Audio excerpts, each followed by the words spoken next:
Today I'll be processing some 308 brass. I just got this out of the tumbler. It's nice and clean, but it still needs to have the length trimmed to the proper length. The case neck needs to be chamfered inside and out. The primer pocket needs to be made more uniform. There may have been a military crimp in there, so that it may have been crimped on the head to secure the old primer that's now been removed, but it may still be deformed enough that a new primer wouldn't seat properly. So sometimes you would swage that out, but in this case I'm going to be using a rotating cutter to make that a nice round pocket with a uniform diameter. And then finally I'll be making the flash hole that goes from the primer pocket up into the case a uniform diameter, and I'll be countersinking the inside of that flash hole with a sort of a beveled countersink that will remove any burrs. So I'll be using the RCBS Case Prep Center to do all these operations. So let's get started and take it one operation at a time and sort of go through the process. Okay, the first process will be trimming to length. So to that end I've put a Lee cutter in this station, and it also has a case length gauge. The way this works is the brass is inserted down over the case length gauge. The pin in the case length gauge comes up through the flash hole and bottoms out, and that sets the depth of cut, so the cutter's only cut so far and no farther.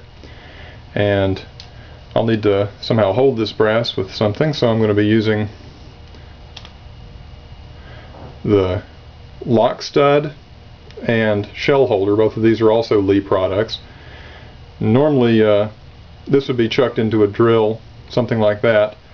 The cutter and case length gauge would be held stationary, and then the drill would rotate the brass to do all the cutting.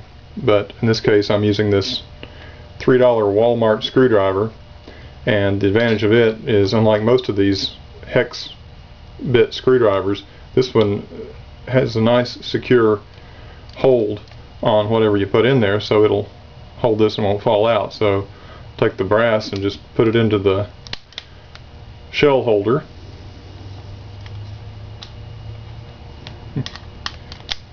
and then tighten down the shell holder, so torque it down, and that binds the whole system and secures that nice and tightly, and then it can be inserted down.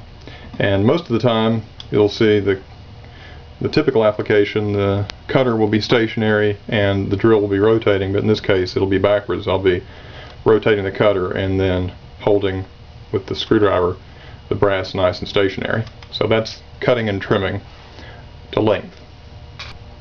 The second process will be occurring in this station, and it'll be inside neck chamfering.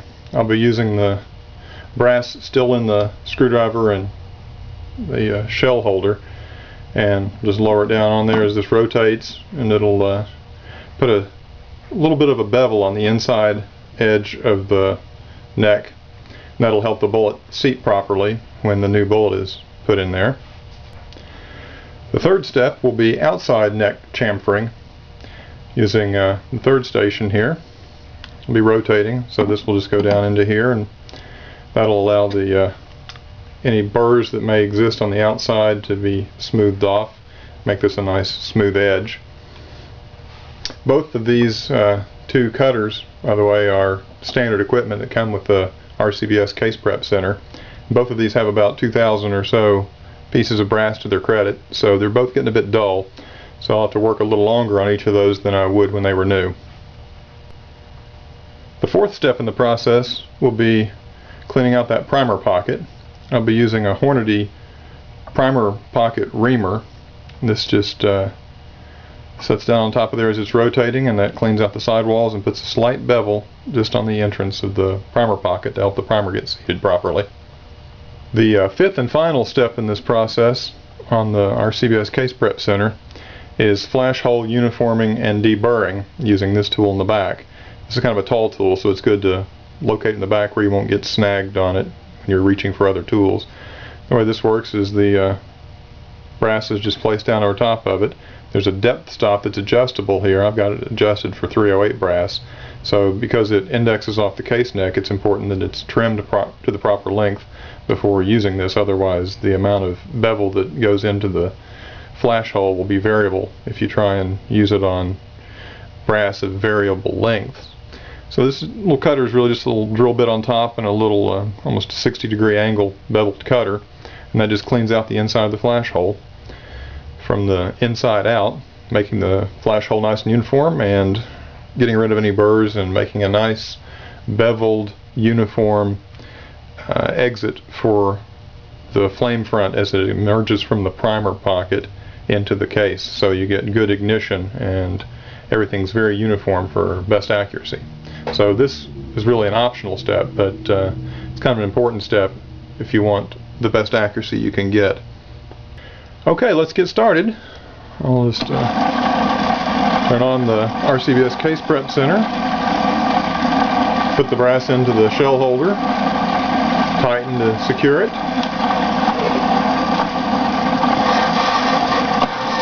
and then start trimming to length. This process usually takes 3 or 5 seconds or so, but it can take up to 15 seconds. There, just, I don't know if you can hear it or not, but when it's finished cutting, you'll hear the motor rev up a little bit. You should be pushing down just hard enough that it's not stalling the motor necessarily, but just getting ready to stall. It should be a little slower than normal. And then when it finishes cutting to reach the desired length, then it'll speed up a little back to its idle speed, and then you can tell that you're finished. You can also feel the drag as it's cutting. You can feel that relieved, and it's no longer torquing the screwdriver in your hand so much, so you know it's finished cutting that way too. So partially by sound, partially by feel.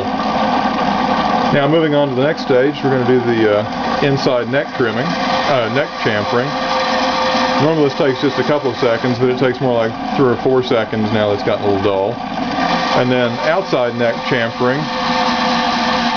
And again, pushing down just enough that I can hear it slowing down, but not so much that it's really working the motor and causing it to stall. And it makes a nice inside and outside chamfer. You're not looking for it to be razor sharp, just take the edges off it, and then loosen the shell holder, remove the brass, and then process the primer pocket. That's another one I do by feel. That one needed a little more than usual. Sometimes you can place it on there and barely feel it cutting at all, which means the primer pocket was already probably large enough.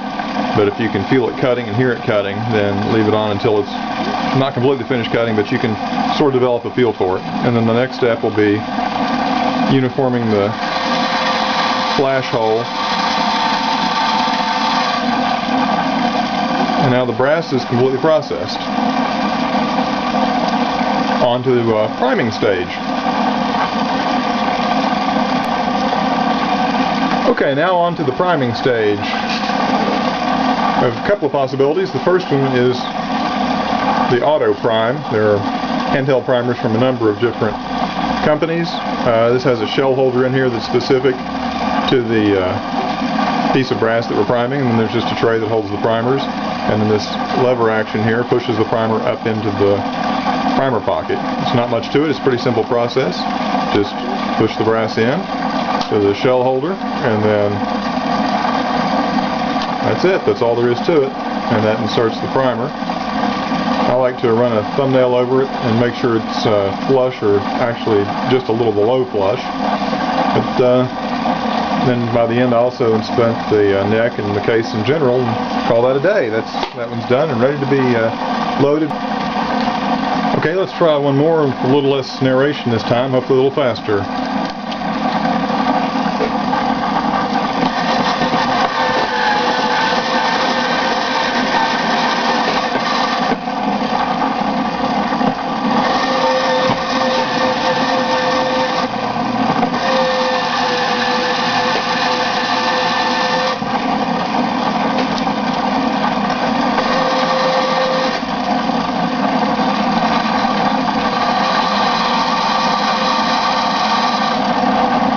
Okay, that brass is finished. Now we're going to do something a little different for priming.